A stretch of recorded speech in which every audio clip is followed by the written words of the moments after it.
let's finish off with Galatasaray and Liverpool, because I'll go a little bit deeper. Couldn't watch it. I had Greg and messaged me a lot. I had a group chat with Greg and my mate Sam Hobbis that we talk about Liverpool. It's called Patter and Pull. Yeah, I think most importantly, what we all agreed on, more so than the loss, was not as interested to tune into Liverpool this year because of how we are to watch.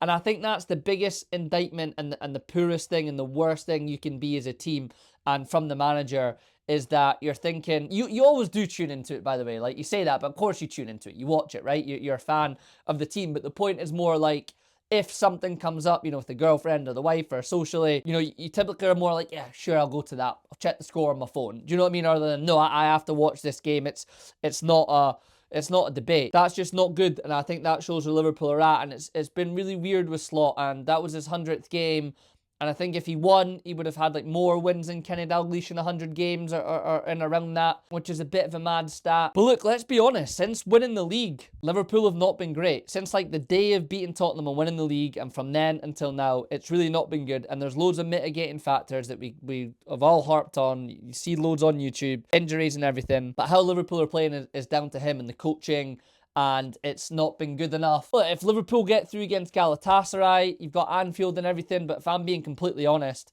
what do we get? Madrid or City in the next round? If you get City, if they can pull it back because you play against each other, you never know. At Liverpool ain't competing with Real Madrid.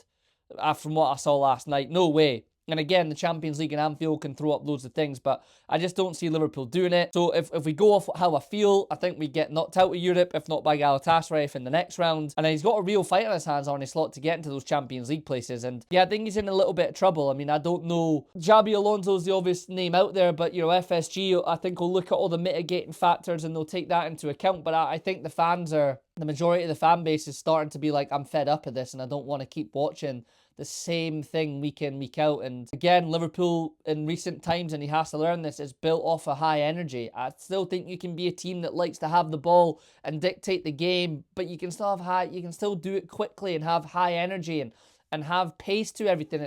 It's really slow and boring, and I've harped on about it lots, but the most important point, I think, is that three guys that I'm just talking about in my circle that love Liverpool and, in the last 10 years haven't, in particular, haven't missed a game. You feel as if you can miss the game and check out on your phone, I think says it all. So